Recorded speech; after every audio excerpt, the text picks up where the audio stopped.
Thank you, Matteo. Good morning and welcome to this final day. I am here to introduce Lorenzo Pezzani, whose talk will be preceded by the screening of his film, Asymmetric Visions. So Lorenzo Pezzani is an architect and researcher.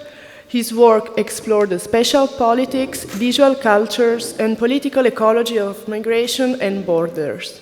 For over a decade, he has worked at the intersection of academic research, the arts, and non-governmental activism as a co-founder of projects such as forensic oceanography and border forensics, bringing new interdisciplinary perspective to pressing issues such as migration, border violence, and the environmental crisis. So I first encountered his work personally in the summer of 2018 in Palermo, where forensic oceanography's liquid violence was exhibited at Manifesta 12. The installation that was showed there aimed to analyze and challenge a specific form of border violence, constructing a political anatomy of the shifting patterns of border control and non-assistance at sea, while taking into account the dramatic consequences for migrants' lives. I was deeply struck by the installation for its probative as well as artistic character, and I am therefore honored to introduce Lorenzo Pezzani here today.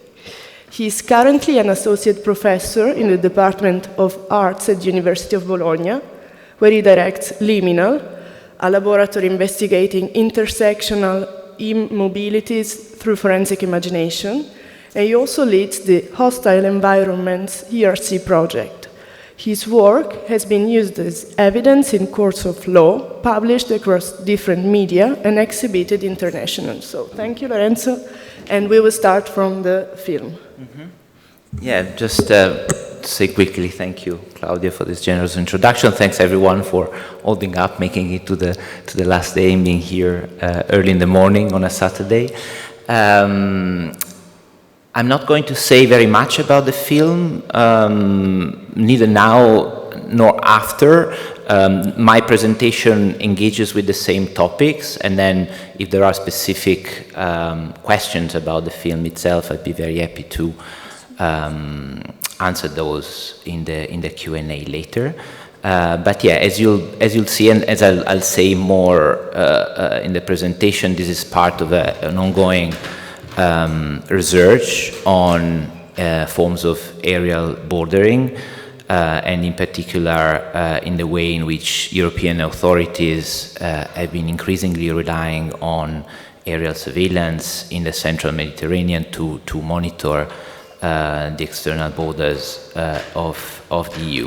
It's a collaborative work, and I'll mention the people that work with me on this project later. But yeah, for now we can. Yes, please.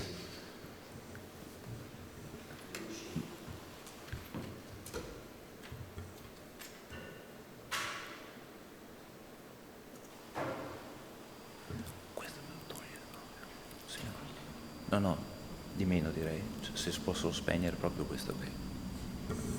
Quelle dietro c'è.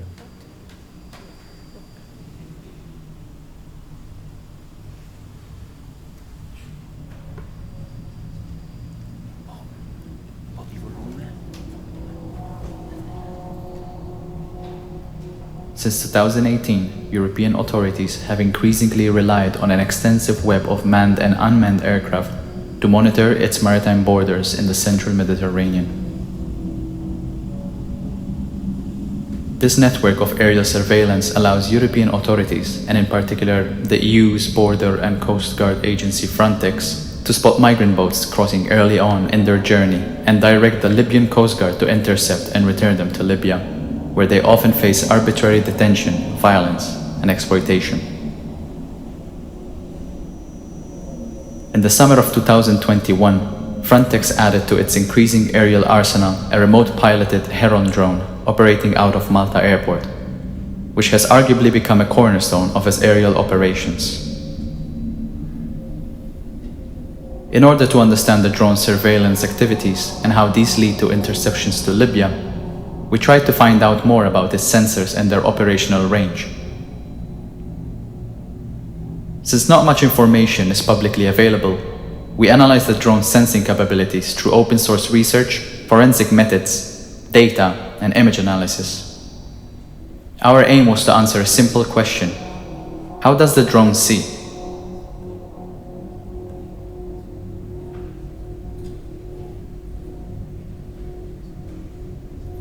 As specified in Frontex's response to a parliamentary question, the Heron drone is equipped with an ELM 2022A V3 maritime patrol radar, which allows it to detect vessels of interest at sea from far afield. Was the products manufactured indicates that this device can detect small vessels at 40 nautical miles distance, our analysis of the drone's flight data suggests its usual detection range is slightly smaller. By analyzing the drone's flight tracks over a year's time, we were able to determine a search pattern flown regularly by the drone off the coast of Libya. The spacing and design of this pattern, known as a parallel sweep search, provide valuable empirical insights into the aircraft's sensory range. The 10 kilometers distance between parallel search legs flown by the drone indicates that this is likely the range within which its radar can detect boats at sea with a high degree of certitude.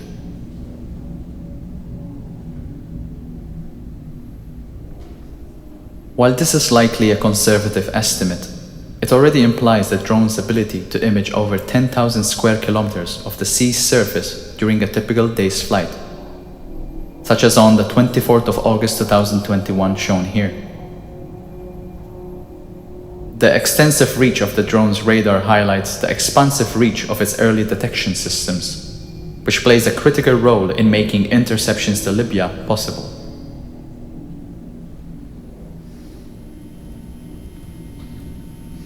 While non-optical detection systems such as radar are the primary means through which the Heron drone first canvasses the central Mediterranean, visual sighting is crucial in confirming the identity and status of vessels at sea. The drone streams a live video feed to Maltese authorities and to Frontex headquarters in Warsaw, where images are analyzed by the agency's staff and other experts. Critical decisions about whether to provide or withhold assistance and how take place across a wide assemblage of technologies of visualization that extend not only across a network of airborne sensors, ground stations, and satellite relays, but also across various legislative and jurisdictional frameworks.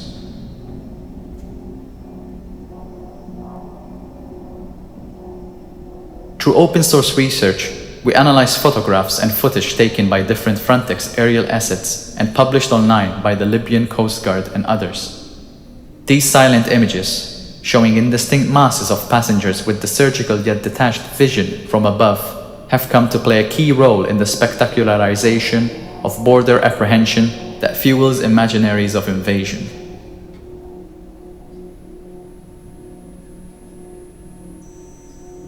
Yet some of them contain information that allows to better understand how the drone camera operates. For instance, on this image taken by the Heron drone's daylight camera on August 24, 2001, showing an empty fishing vessel on fire in the central Mediterranean, we can read the position of the aircraft and the pictured vessel. Through an analysis of the locations appearing on screen and the aircraft's flight tracks, we were able to reconstruct the drone's position, altitude, and distance from the burning vessel at the time when this image was taken.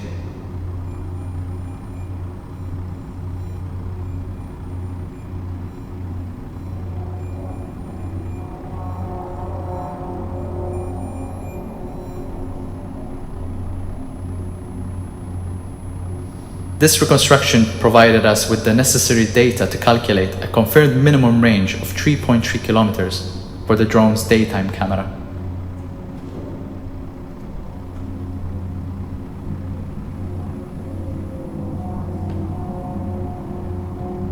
At night, the drone uses the thermal camera to locate and assess the conditions of potential vessels of interest. In the early morning of the 26th of August 2022, the Heron drone captured several segments of footage of a drifting migrant vessel in distress, which was eventually rescued by the Nadir of the NGO rescue ship. People on board reported an aircraft visited them twice. Footage of the encounter was published on social media by Frontex, with a short post describing a timely rescue intervention allegedly facilitated by the drone. The account of the event emerging from other sources, though, appears very different. The crew of the Nadir never received the Mayday call Frontex claims to have broadcasted, despite their proximity to the events. Moreover, before being rescued, the boat was left adrift for several hours, during which the people on board periodically reported their changing locations to the alarm phone emergency hotline. By cross-referencing these locations with the drone's flight data and witness testimonies, we were able to deduce the likely position of the drone when each segment of footage was taken. Initially, from above during the drone's inspection of the vessel as it drifted towards south, and later during the rescue itself at 5:30 a.m. when the drone just got close to the scene once more before turning away. Through locating the closest possible point along the drone's flight path from which the video of the rescue could have been taken, we were able to confirm a minimum range of the drone's thermal camera amounting to at least 2.5 kilometers. Taken together, the range of Frontex drone detection systems constitutes a far-reaching, haunting atmosphere of surveillance. The quantification and analysis of the drone's sensory range and behavior across numerous days of operation helps us to understand its critical role in the early detection of migrants at sea, without which it would be impossible for the Libyan Coast Guard to intercept them. This shows how surveillance from the sky has become a central plank of the EU strategy to prevent people on the move from reaching Europe by boat and knowingly return them to abuse in Libya.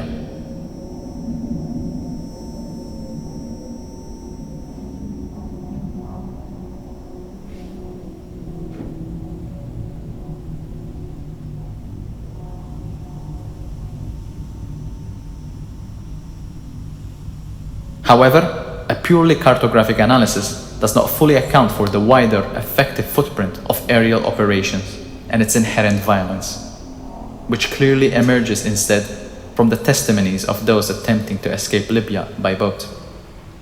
Their accounts reveal a fundamental asymmetry of vision. When observed from below, the drone remains an inconspicuous and elusive presence, often just barely audible and quick to disappear again in the skies, indifferent to the fate of those seeking help below. The silence that follows on board after such brief encounters remains suspended between the residual hope for rescue and the growing fear of being returned to Libya, only to be shattered by cries of desperation when a Libyan patrol vessel appears on the horizon, long after the drone has already left the scene.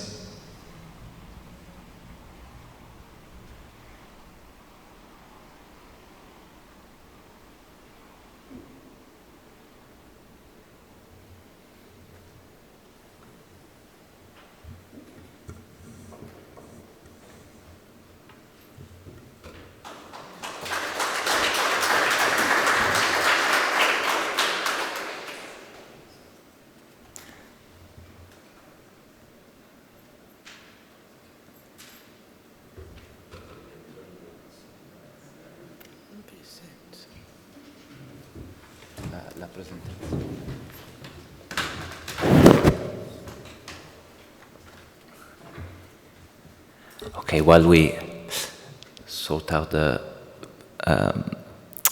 presentation, just wanted also to say thanks to the organizers for this invitation, and it's really been a great honor to sit among people whose work I've admired for a very long time, and yeah, so I really feel I'm going back later today after having learned a lot from all of you, so thanks a lot. So in this presentation,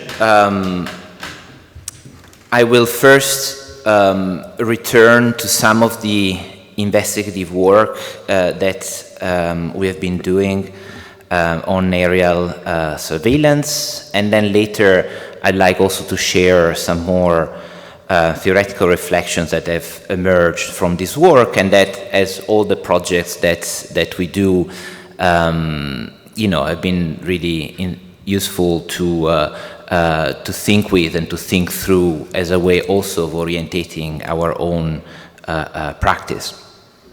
And some of these reflections are also very new, I have to say, and very tentative, so the language is maybe not yet as precise as I'd like it to be.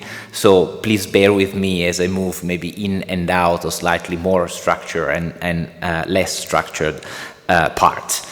Okay, so the presentation is called Proximate Indifference, the Spatial Phenomenology of Aerial Bordering. As I'll say later, the title, well, the subtitle really is kind of a riff on an article by Nasser Hussain that was very influential for me.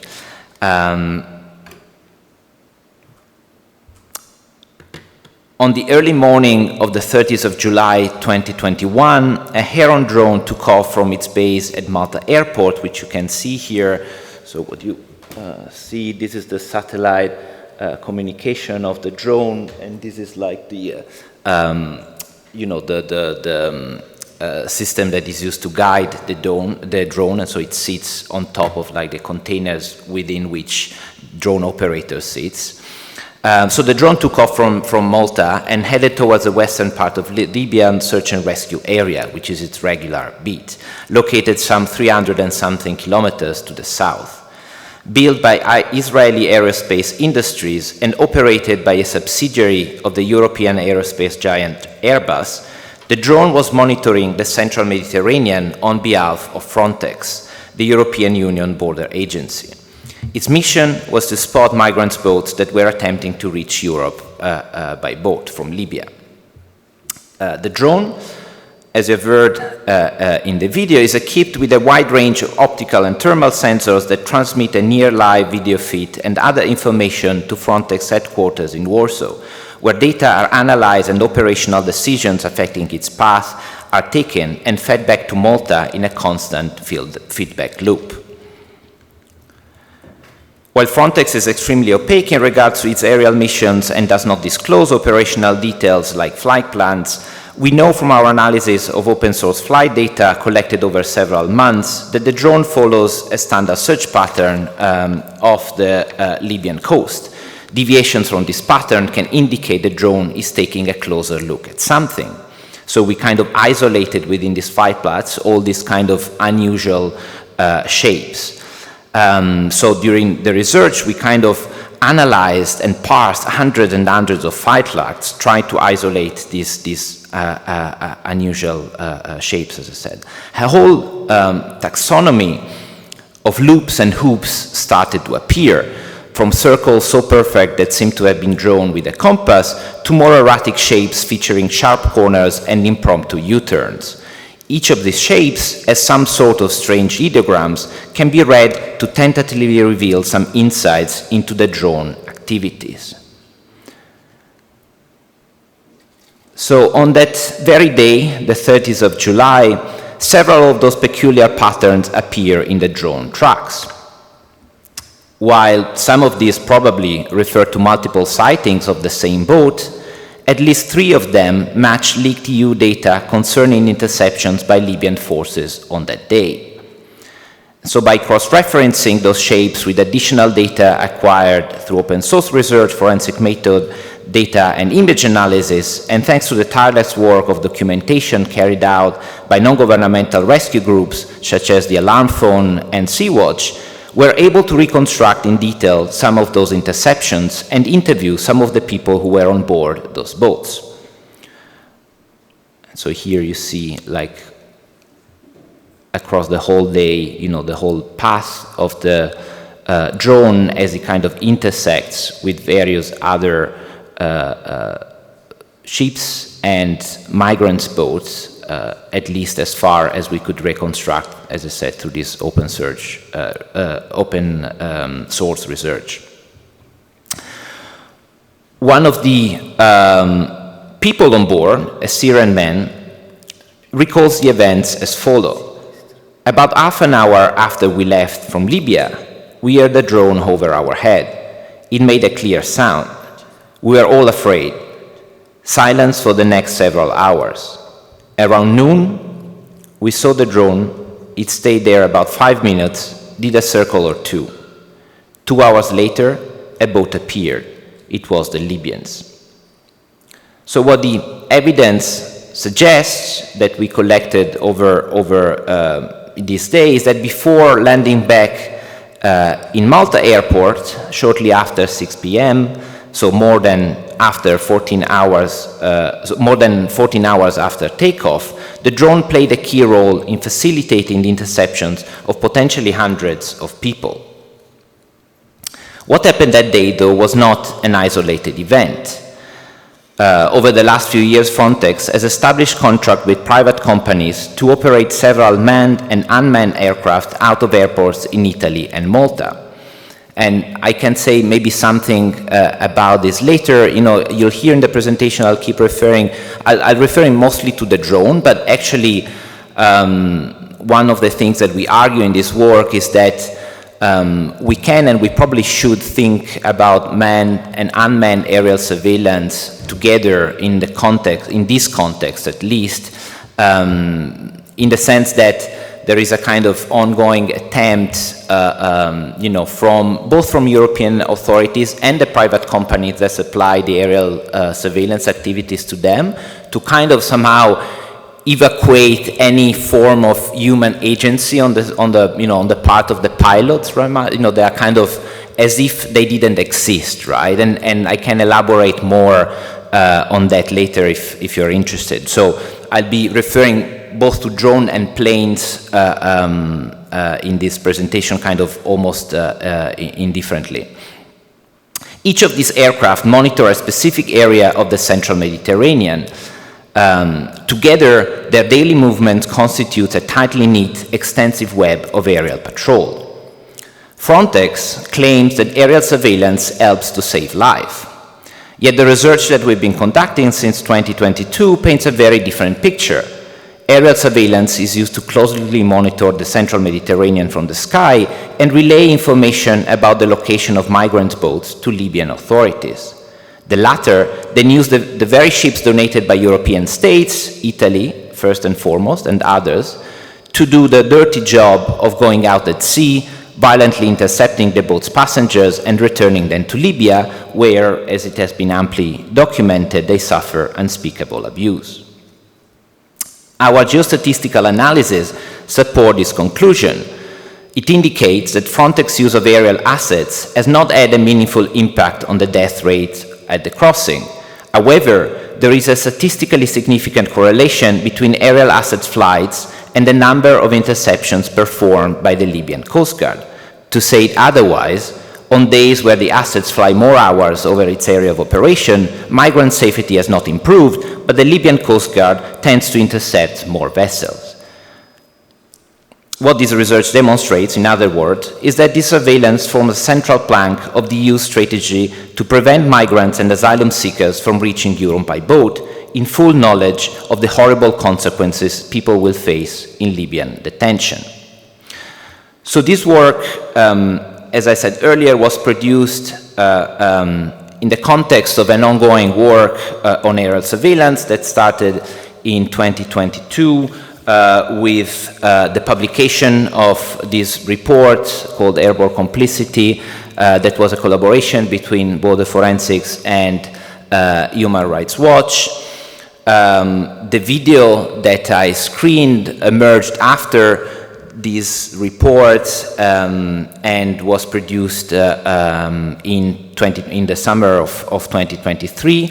And then out of that video and other kind of analysis, we also produced a number of exhibitions, such as this one at the Festival d'Automne in Paris, where the research also focused on analyzing and kind of trying to decrypt one of the few things that Frontex releases, or actually used to release, because now they are denying also access to that, but one of the few elements of data that Frontex used to release released publicly, which is a database that is called JORA, which stands for Joint Operation Reporting Activity. Maybe I'm not sure about the final A, but basically it's like information about all of the activities that carry out across all of the external borders of Europe.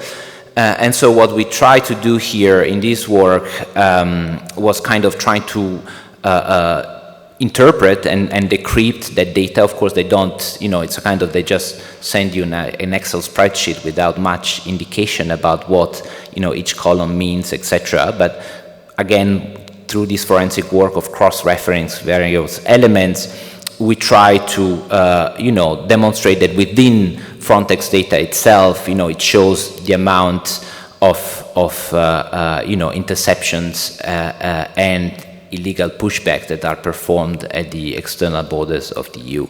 So this was part of this work, where we also kind of screened, the film that you just saw.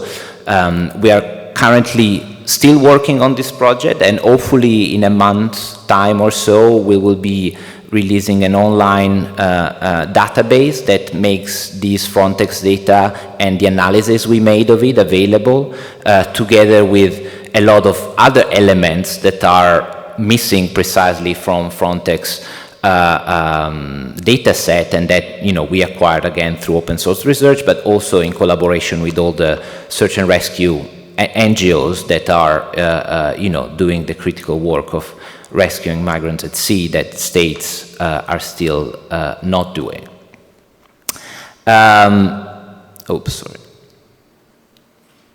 As I said, this is like a collaborative work and project that have been produced with a team of people, and I want to mention in particular the people from the Liminal Research Group, Giovanna Reder, Jack Isle, Tarek Tamimi, Alaji Jinkang, and Chiara Denaro, who have together kind of worked with me at this, on this project.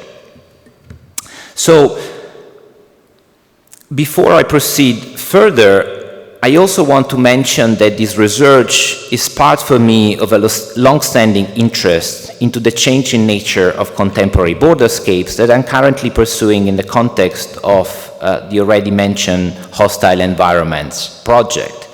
This project has many ambitions and follows many directions, but one way to think about it perhaps is an attempt to rethink borders as environments, i.e., as political technologies that do not operate by disciplining specific subjects, but rather by intervening in the environment they inhabit or traverse.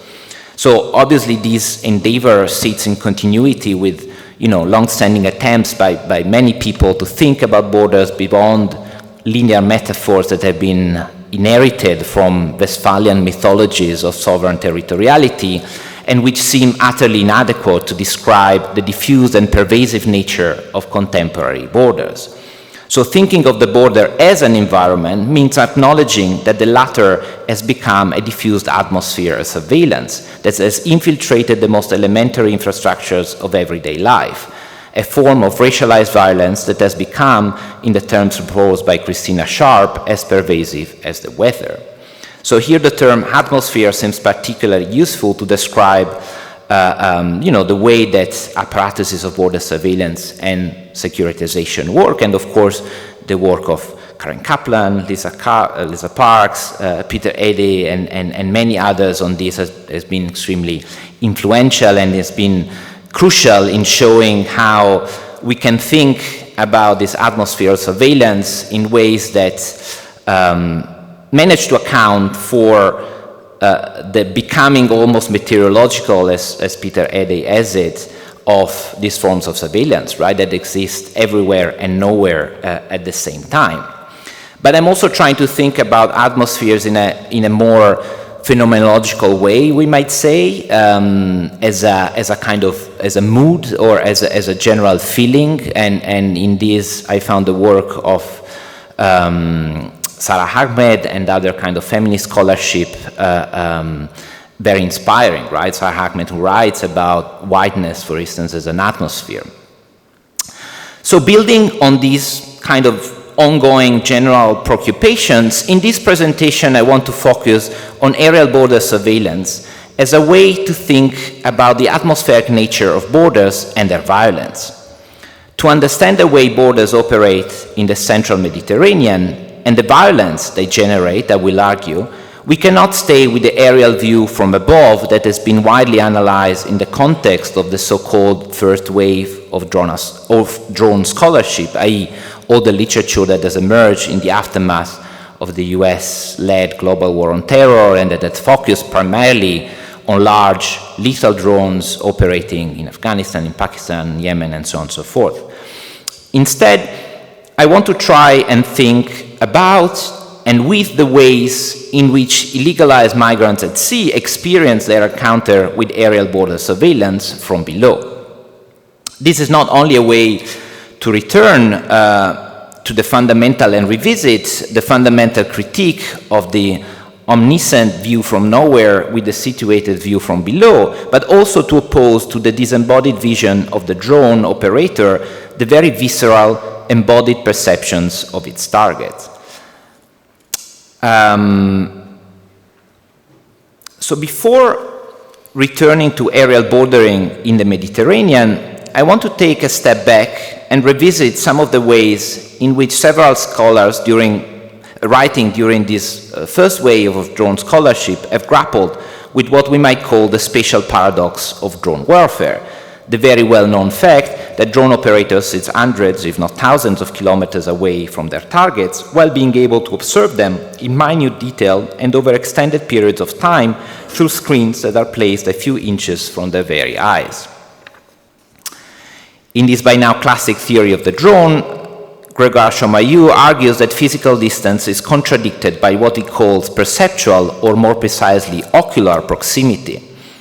Proximity here does not only mean that cameras allow the operator to see the target as if they were very close, but also that thanks to the long loitering capabilities of the drone, and I'm quoting here, surveillance might last for weeks while the operators are shadowing their targets. They follow them in all their daily occupation, sometimes even to the point of developing a strange sense of intimacy with them. I see mothers with children, and here is quoting like one of the drone operators' account. I see mothers with children, I see fathers with children, I see fathers with mothers, I see kids playing soccer. So the expression distant intimacy, or some variations of it, have appeared across many of these well-known texts from this first wave of scholarship in an attempt to precisely capture this spatial paradox. The problem, though, quotes Chamayou, is that, and I'm quoting again from him here, is that what we call distance covers several dimensions that are often confused in our ordinary experience, but which technologies of remote sensing both disaggregate and redistribute spatially. Physical distance, he concludes, no longer necessarily implies perceptual distance. So, what I just outlined here might accurately describe the experience of the drone operator. And this is what, this kind of... Could you try again? Sorry, human-machine interaction. I was saying this is what, the experience of the drone operator is exactly what, a good chunk of this first wave of drone scholarship, not all of it, of course, but a good chunk of it focused on it, preoccupied as it was with questions surrounding the ethical implications and the legality of drone strikes. But at the same time, it's hardly accurate when thinking about how those targets perceive the very presence of the drone. I say perceive because as it is well known, the senses through which people on the ground become aware and try to make sense of the drone's presence is often sound, not vision. So here the seminal work of the late critical scholar Nasser Hussain is critical, I think, in helping us to shift our perspective and think about the perceptions from below.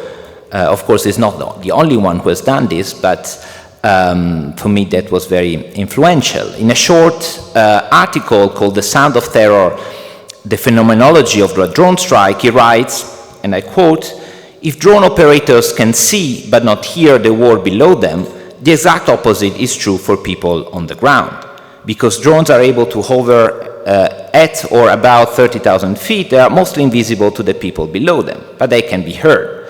Many people from the tribal area of Pakistan describe the sound as a low-grade perpetual buzzing, a signal that a strike could occur at any time. The locals call the drone machar mosquitoes, because the drone can surveil the area for hours at a time, and because each round of surveillance might or might not result in a strike, the fear and anxiety among civilians is diffuse and chronic. So drones have entered these regions at psychological trauma, Hussein continues. In interviews, humanitarian workers, doctors, and psychologists all attest to the widespread occurrence of PTSD and anticipatory anxiety. Recent studies go beyond the disputation of casualty counts to a more thorough examination of life under the constant threat of drone strikes, offering ample evidence of a severely traumatized population living under constant fear of the next strike, right? So this idea of the imminent strike, right? Imminent etymologically also meaning hanging, hover, right? And as I said, several other people have worked on this question, Madia Tahrir, also my former colleague Susan Shupley, and for me it was very important, or a friend, an artist friend, Lawrence Abu Hamdam, made me notice, how in virtually all of the footage that is coming out of Gaza now, if you watch Al Jazeera, you will 90% of the time hear the buzz of a drone in the background, right? And it's important because, as I said, these drones that are surveilling the central Mediterranean are Israeli-built drone. The Heron drone is the same machine that is operating in Gaza and elsewhere in that region. So let me now attempt to move back in space to the central Mediterranean and forward in time to the current situation. Hussein's shift of perspective can be very useful, I argue, to think about not only drone warfare, but also the phenomenology of aerial bordering in the central Mediterranean. In the context of our research, we conducted several interviews with people who have had the experience of encountering aerial surveillance during their crossing. Similarly to the testimony of the people living under drone warfare, many of them reported how, when observed from below, surveillance drones and planes can be barely seen, and most of the time their presence is revealed through sound. The feelings these quasi-encounters, as I would call them, generate, though, can be very different, at least for those who did not have previous experience of living under drone warfare. And here I should add a little but important disclaimer that what I'm trying to do here is not to offer some sort of, let's say, correct, truthful representation of how people really feel. I'm not claiming that I can, nor for the matter want, to represent a positionality that I do not have, nor I think is desirable or even possible to flatten like a myriad of different singular experiences into a unified account. But what I'm trying to do instead is trying to pay attention to this perspective and be attentive to the ways in which they can provide, I think, or at least have provided me useful entry points to rethink our own and my own, at least, assumptions about what aerial surveillance is and what it produces, right? So this is what I have in mind when I'm kind of trying to convey some of these interviews.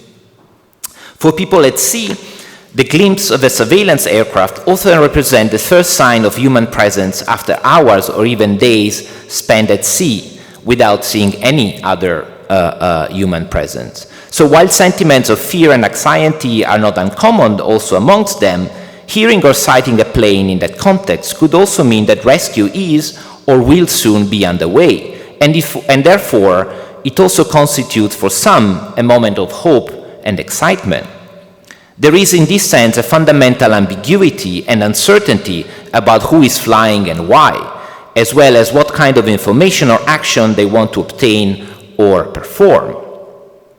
Moreover, compared with the sense of emptiness one might get while scanning the distant horizon from sea level, the sense of being, as one of our interviewees put it, in the middle of nowhere, An aircraft flying overhead and circling down to take a closer look can feel very close. This is why I would argue that the spatial relation instituted by aerial border surveillance might be better described as one of proximity. Distance and proximity are obviously relational concepts. The exact same geographical span can be experienced as very near or very far depending on the context in which that encounter happens, right? On the who, what, why, and how of a specific situation. So while from firm land drones might appear distant objects, they can also appear very close once at sea. Yet the initial moments of excitement generated by these quasi-encounters is often followed by disillusionment and anxiety, as the plane often stays for very little and leaves without providing any assistance. Instead of the intimacy experienced by drone operators, there is a sense of indifference that often returns in the accounts of those at sea. This indifference, we might say, is the phenomenological manifestation of the necropolitical logic that has turned the central Mediterranean into the most dangerous crossing in the world, the epicenter of those landscapes of death, and this is an expression used by the UNHCR, represented by global borders. It is central, this indifference, to the politics of abandonment, which, as many have noted, and here I'm thinking in particular to the work of Achille Mbembe and Ruth Wilson Gilmore, which in very different contexts have written about abandonment. Let me repeat, it is central to the politics of abandonment, which, as many have noted, should be understood here not simply as a passive endeavor, as a lack of action, but rather as an active practice. In their work, they describe abandonment as something that is organized and deliberate, and that requires the intentional establishment of institutions, policies, and practices that are meant to keep undesirable bodies in a state of injury and let them die. So in this case, the active part was the setting up of this aerial surveillance practice, right?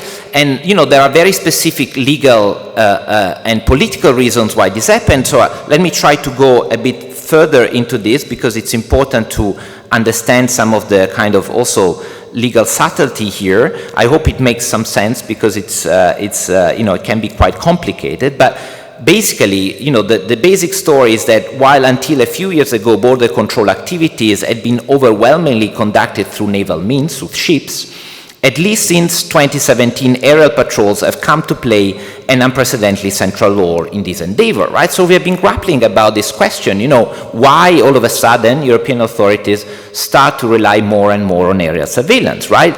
Another way to think about it is or to pose this question is what is the problem that aerial surveillance tries to solve in the view of European authorities, right?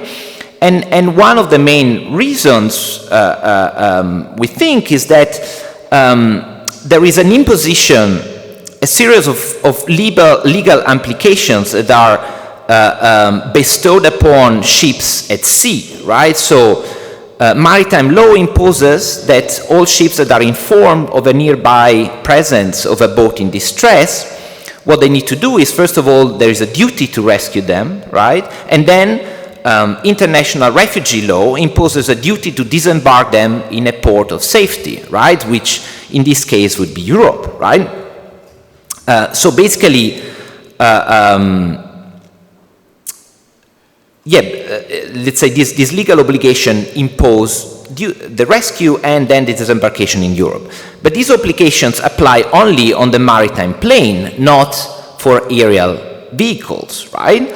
So in order to avoid getting embroiled in rescue operations that would end with disembarkation in Europe, which is what European states have tried at all costs to avoid, or having to face legal challenges for not abiding by the duty of rescue, European authorities had decided to switch spatial plans, right, to move their surveillance activities from the sea to the sky, which was not only more effective, operationally, we might say, but also would exonerate them from these legal obligations, right?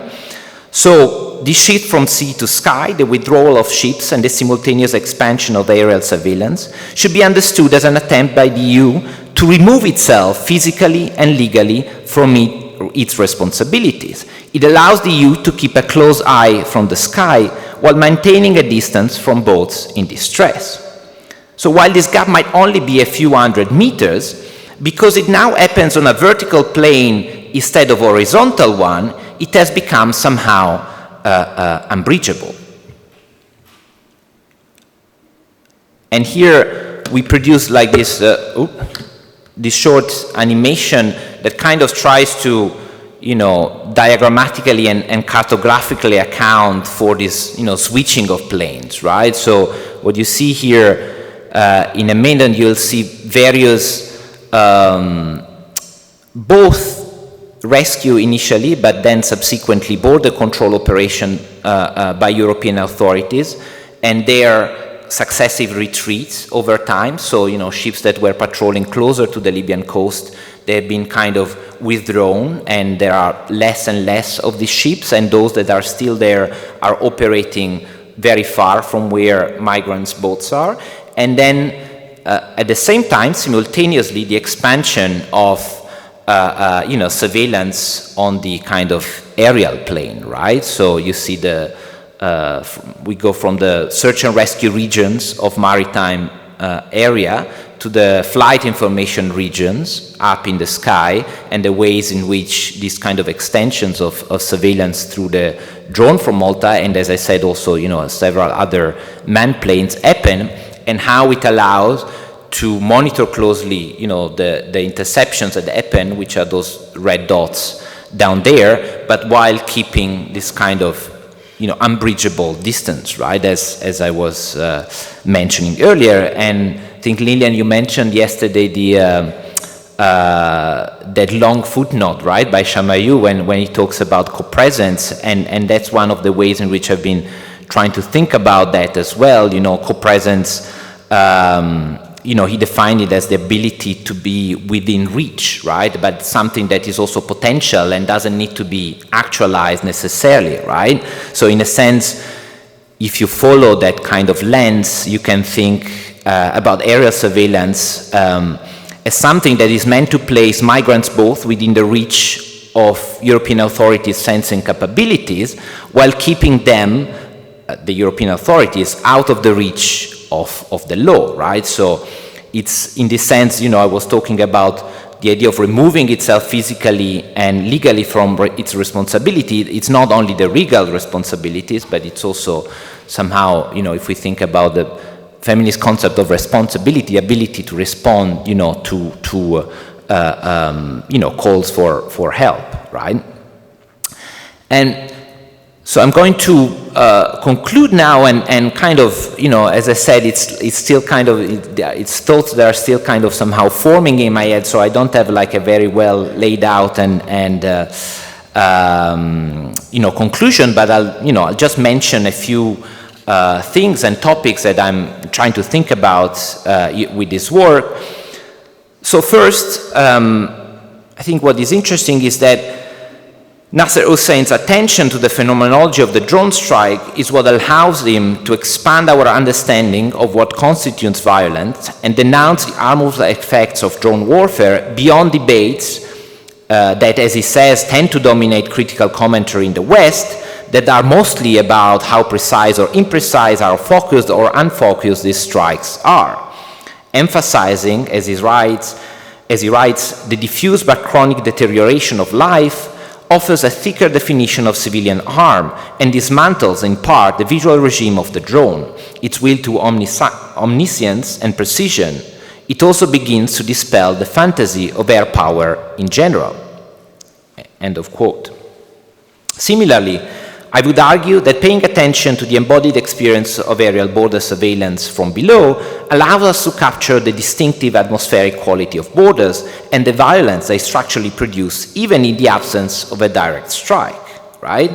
So, Frontex is always keen to emphasize these are unarmed drones and therefore allegedly harmless, right? But obviously, this needs to be challenged, and so thinking about this in this way is a way as well for me to heed to Karen Kaplan's invitation to trouble the distinction between the good domestic and the bad military drones, right? And emphasize how, in a context of everywhere war and everywhere militarism, everyday militarism as well, the military and the civilian are kind of constantly entangled with each other, right? And it's not simply this kind of trickle-down idea of like there is something that is first developed in the military context and then, the civilian application arrives. So this is one of the kind of areas in which I'm, thinking about this or try to think about this. Another is in terms of the relation between the processes, we might say, of territorialization and deterritorialization that is, these surveillance activities bring into being, right? So on the one hand, some people have been thinking about this as a form of aerial occupation, right? And there is certainly a certain idea of transforming, or there is at least a kind of a desire and somehow a projection of territorializing the sea by, applying the same search pattern over and over time, giving somehow the illusion of being able to transform the allegedly amorphous and unruly maritime territory into a predictable and knowable place. I mean, there are a lot of assumptions in these projections which I would want to challenge, and a lot of the work that I've been doing as well on maritime spaces has been precisely an attempt to dispel this idea of the sea as somehow empty and without the limitation and so on and so forth, right? And I think you see it also very clearly in when you look at the flight pattern, you see how precisely, in fact, the drone follows the flight information region, which corresponds to the search and rescue region at sea, right?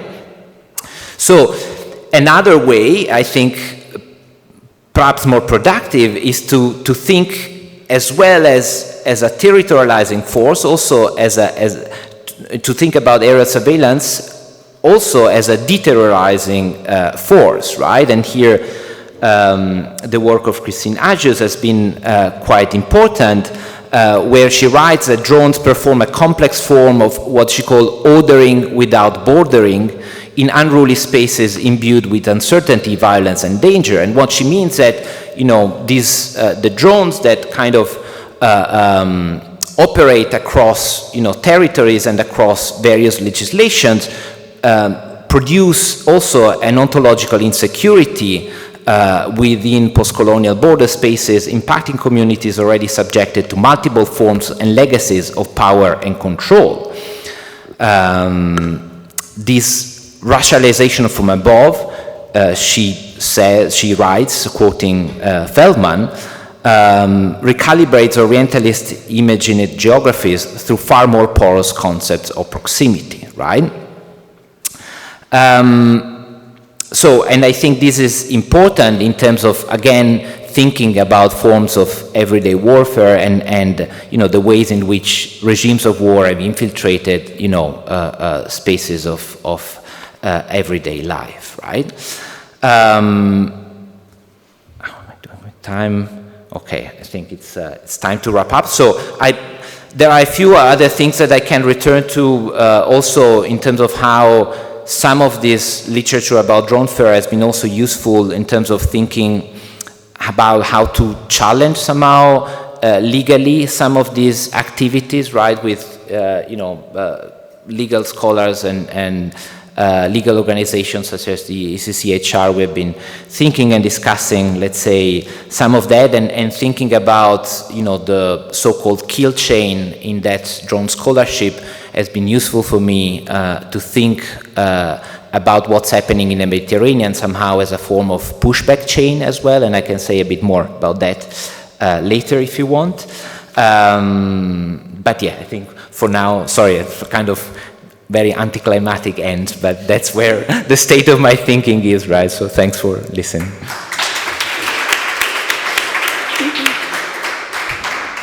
Thank you, Lorenzo, and let's start the discussion, since we are a bit late today.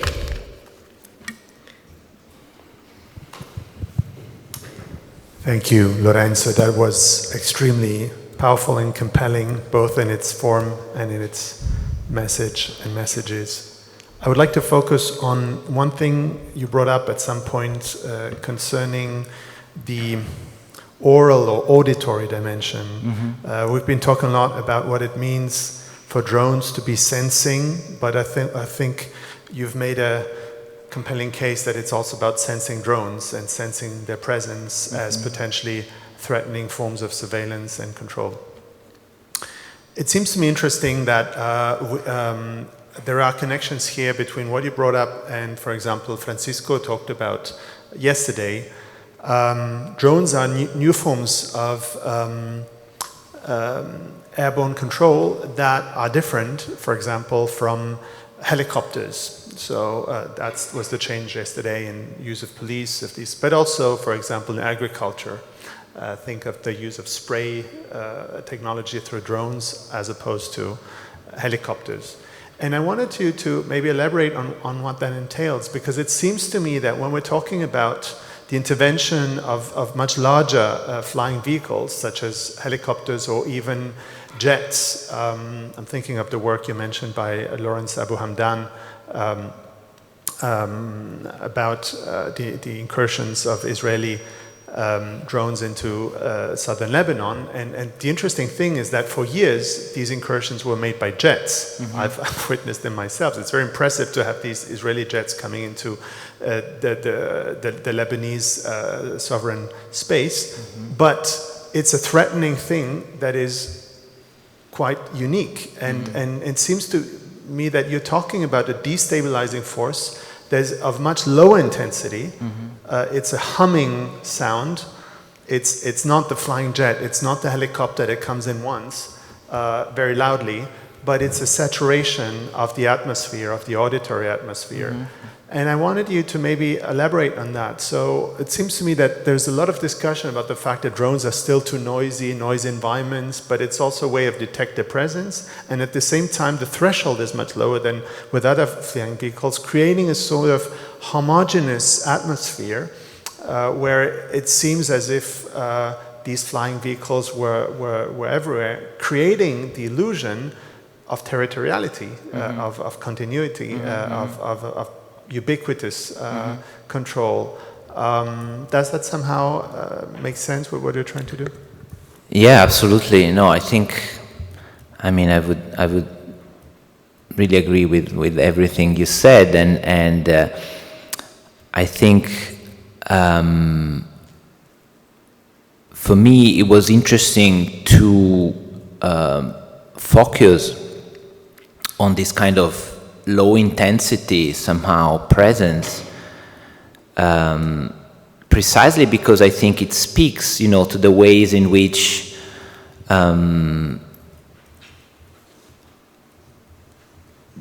this presence become ubiquitous, and the violence of that is in that, constant present at the threshold of perceptions, right, where you're not quite sure whether something is there or not, right? So in a sense, you might say it's a much less overtly violent, form of intervention, right? The sonic booms, and Lisa, you talked about that as well. Of course, they have a much kind of immediate kind of presence and an overwhelming kind of sensory experience, right?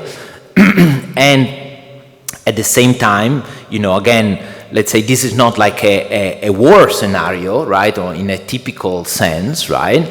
And so for me it was interesting precisely to start or to look at this from a bit, let's say, not from the center of violence somehow, but from the periphery, right? And to try to think about that in a context where it's relatively easier for Frontex to justify its activity and say, well, it was just kind of monitoring, we save lives. It's like, these drones are unarmed. Yeah, it's true that they are, war drones, but they don't carry, the payload is totally different. We don't carry any weapon, etc. So I think, that's precisely, what I was mentioning also from Karen's work, this idea of trying to trouble, that distinction between, the good domestic drone and the bad drone. Not to mean that all drones are inherently bad or obviously there are a lot of, let's say, very interesting and productive uses that has been done of them. Of course, the technology doesn't have any kind of, teleological kind of, purpose, but still, when it's inserted and embedded within this context, it's interesting to look at that. And again, it kind of, for me, let's say in this wider hostile environment project, it also plays a role because then I want to put these in dialogue with ways in which, for instance, in the UK, form of like banal, mundane, administrative, bureaucratic practices, have turned, I argue, let's say, the whole space of the country into a hostile environment for migrants and refugees, right? So it's kind of, it resonates more with the way in which border operates at the threshold of perceptions often, but also somehow, very quick to harden and to strike somehow, right? So I think we need to keep those two elements into play and into connection, right? Yes, it is this kind of almost unnoticeable presence, but then at some point, the Libyan Coast Guard comes with guns and shooting, right? Or, ICE stops you in the middle of the street and kind of, violently removes you, right? So, I think we need to account for that as well. Oh, okay. So I have a question that actually has a lot behind it, but I'm not going to explain all of that. I'll just ask the question. At a certain point, you say that the conditions in Libya are unspeakable. What lies behind that judgment of unspeakability? Well, I want to clarify, if it wasn't clear, they are unspeakable for migrants who are intercepted at sea or that live in that context. I mean, this has been kind of widely reported and documented. There are, detention centers that have been funded by the European Union that are run basically by militias and where, there's all sort of exploitation, violence, labor exploitation, sexual violence, people being sold for labor and all of that, right? I'm not. But the question is, why is this not an Orientalist judgment on your part? Well, because that's behind the question. Right. As I said, I'm glad you bring it up because I want to qualify. It's not that Libya, is a country of doom and how should I say? Let's say. Black spot on the map of civilization, etc., etc. I'm certainly not arguing that. What I'm saying is that for a very specific category of people, the situations are like that, right? And there are very specific, historical reasons why that is the case, and certainly kind of, what we try to do is also always to emphasize how that situation is on the one hand, kind of coming out of, the colonial enterprise to some extent, but also currently is being sustained and financed, by Italy, the European Union, and so on and so forth, right? So there is always, this very keen interest in kind of border externalization practices where, European authorities are very glad to negotiate with whatever militia is, happy to keep, to play the role of the gatekeepers, let's say, right? So again, I'm not talking about Libya in general, I'm talking, or for everyone, I'm just talking about the conditions of migrants and black populations in general in Libya at this moment, right? Yeah, let's follow the order. Lilian, then Karen or Sean, I don't know. Okay, Karen and Sean.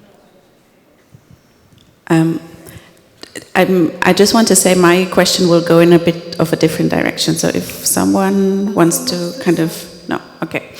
Yeah, thank you very much. This was really insightful and fantastic. And I think I have lots of questions, but maybe I can limit myself to one which relates maybe to kind of some conversations we had before also about kind of the different ways of thinking about borders. And yeah, I guess my main question also relates to the one that I asked yesterday to Ole, which is about the forms of map making here. And I'm asking, I mean, this was extremely insightful. Also, I think for my own project, which works on kind of drawing or my kind of this 1 year project that I'm having at the moment, which works on drawing as a way to investigate satellite vision. So kind of working with different kinds of line making that do not correspond to kind of territorial borders inscribed in space, but sort of the lines of vision. And yeah, I just found that extremely insightful, how that form of map making that I call it a form of map making now. I don't know if you would agree. But rather than working mainly with sort of those kind of territorial lines inscribed in space or kind of on land or in water, follow these ephemeral lines of the perspective of the drone and then show the patterns that arise from there. And my question would be a little bit of a would you agree question, because I also kind of reading, I mean that's also in Lisa's and Karen's work as I understood it, there's a very interesting language of drawing that seems to me really helpful to understand what's going on in this type of, I mean, we call it vision, but it's obviously a way of sensing. Would you also agree that it's kind of helpful to work with kind of languages of, I mean, line making, drawing, inscription, rather than kind of always going back to this magnet of optical imagery, which is partly misleading to understand what's going on?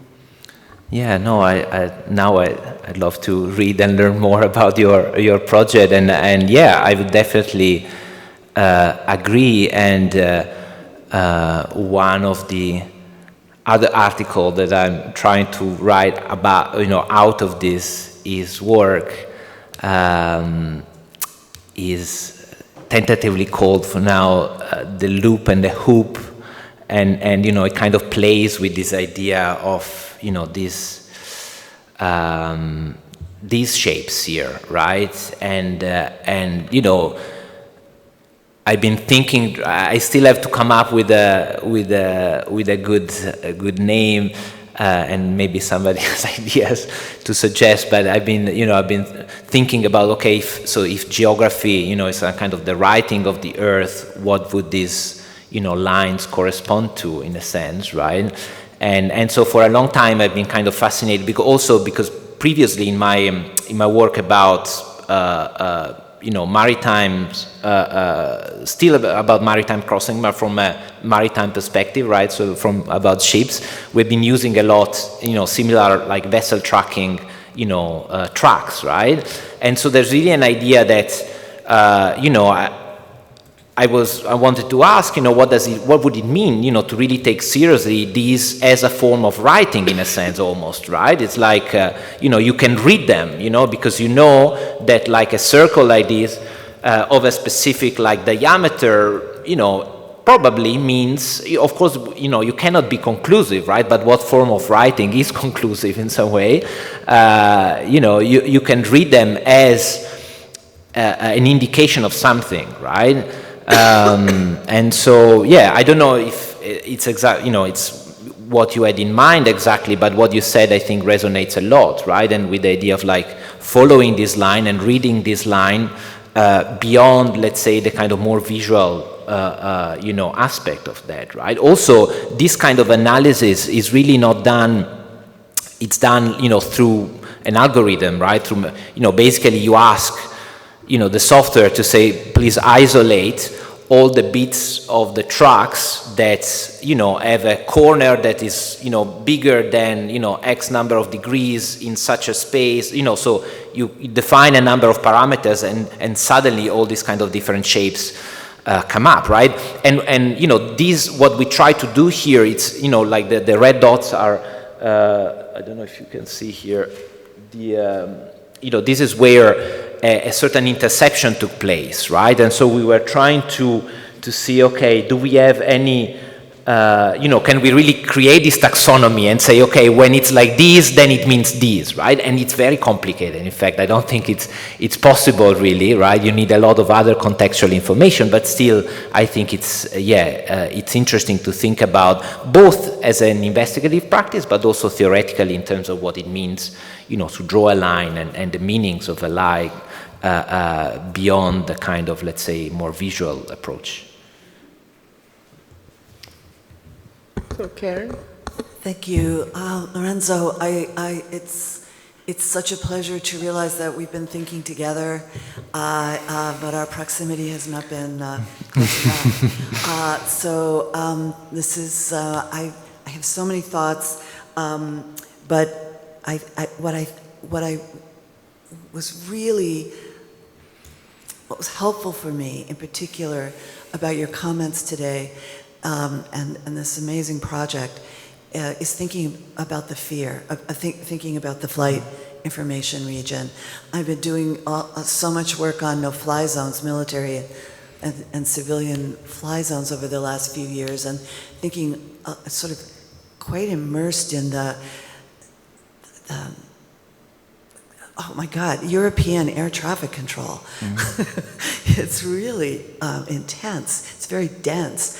And so I was looking at the lines of the flight information regions, and wondering how we can disrupt these sedimented, yet completely ephemeral cartographies that are aerial. And because they have such huge repercussions, it can send somebody to basically a concentration camp, or to a menial job in a European country that might mean survival in some way. I mean, they really matter, and yet look at them. They don't follow any natural contours, really. They're just these lines. Like, who made these lines that are a matter of life and death to people on many occasions, and yet also keep airplanes from bumping into each other, and they have all kinds of good uses. It's that word information is so loaded because it's so neutral, or even region, it's so neutral, and yet there's so much authority and power embedded in it. That's the result of all of these transnational conferences and agreements and disagreements, etc. So I'm just looking at this depiction of the fears in this region, in this overall region, and I'm kind of thinking about what can civilians do to. These are sedimented, even though they're invisible and imaginary. What can civilians do to interact with and try to imagine otherwise flight information, maybe, and region. And so this ontological turn that you and many of us are kind of making here, slowly but surely, and trying to bring our politics into it, sort of makes me think about the heritage transportation as almost a kind of palimpsest in the way that we have to, when we're trying to communicate to people, how we have to show the area. It's a palimpsest because as you show, the naval interceptions are receding and the aerial ones are increasing, and yet how to perceive, how to experience is something that we're still trying to figure out. I think moving towards the atmospheric and the phenomenological is a really good idea, especially mixed with testimony, especially testimony in the really nuanced and careful way that you're looking at it. So, so is there a question here? I have a one kind of really crude question, which then, mostly this is an appreciation and thank you for helping me think about this a little more. But the question is, can we do any kind of counter-drone operations? Or is anybody doing counter-drone operations? It's really hard to do it at the level of Frontex because it takes millions of dollars in Israeli equipment and all this stuff. But, you know, the Mediterranean is a really big space, but are there any NGOs or organizations that are trying to save people's lives using drones? Mm-hmm. Yeah, thanks so much for these questions and the comments. They mean a lot to me. First, let me answer your question, and then I'd like to say a couple of things about the fear as well. So the short answer is no, there are no civilian drones, but there are civilian planes doing monitoring missions, more than one. Sea-Watch has one called, used to be called Moonbird, and now I think it's called Seabird. There is also like, and they are flying it in collaboration as well with a Swiss organization called Pilote Volontaire. And there is another civilian plane, and I haven't mentioned it in this work, but I mean their information has been also, you know, for the work that we did with the Human Rights Watch has been fundamental, right? And I was also, I haven't yet managed to get out on a flight with them, but I definitely want to do it, and some of the people in my team have done that. But yeah, it's a very interesting endeavor, which has been very also, you know, there has been a kind of strong response from the state, and so they have been banned from flying, you know, from both Malta and Lampedusa for some time. You know, there are kind of, it's not like a constant ban, but there are, you know, there are these administrative inspections that find irregularities that then, you know, ground them for like months and so on and so forth, like similarly to what they are doing, sort of harassment that they're doing to do the rescue ships, right? Because often, of course, they work also in tandem. So yeah, that's a very interesting kind of work they're doing, an essential one, and I definitely want to also work and write more about that. And on the fear, I mean, yeah, it's you know, what you said is fascinating, and I love the idea of thinking about that as a, you know, this kind of lines as a palimpsest, right? I think it's really nice. And for me, it was also very interesting to see or to read, you know, that the fear basically mirrors the search and rescue regions at sea, right? Almost, you know, exactly in the same way. And this is not like, you know, I haven't found like anywhere written it so clearly, but basically reading a little bit about the history of the search and rescue regions, you understand that they kind of emerge out as well of, you know, colonial geographies, right? So one of my questions was always, you know, why Malta, as, you know, which is a tiny country, as this huge, you know, region, right? And so that was explained to me by different people in different ways, but one of the ways was, because, you know, this is like an heritage of the British Empire, you know, when Britain was kind of, you know, before Napoleon came, and then also through Napoleon, of course, like, you know, in the region, Malta was basically the kind of the military base, you know, like the Diego Garcia of the Mediterranean, right? So it's interesting to kind of relate it also to the story. There is also an economy. I understood all the flight information regions because, you know, planes or air companies, you know, pay a certain amount of taxes, right? And so it's also very convenient to, you know, the bigger your fear, the more, you know, money you make, basically. And it was interesting also for us because we, you know, when pilots enter or exit, one region, they need to communicate it to, ground stations, right? So we were also listening to, Malta airport ground station control, hoping we didn't, it half worked, it didn't really fully work, but sometimes you hear, you have information about, the presence of a drone or a surveillance plane just by hearing, like the pilots or the ground pilot communicating about that to the. So, I mean, it's a very interesting artifact. I'd love to continue talking about that with you. Thank you. Let's go for the last. We are actually running out of time because we have to be at the cinema at 15 to 12. So maybe there was Lisa as well. So can I also ask a question after everybody? Very short. Maybe I would say that let's go with Shona because she raised her hand earlier, and then let's move to Shona's presentation, and if we have some time left, we go with the other question to Lorenzo as well. I'm sorry, but today is very busy day. Okay, first of all, Lorenzo, thank you for a fantastic presentation, and I will pick up on some of the things that you've been talking about also in mine.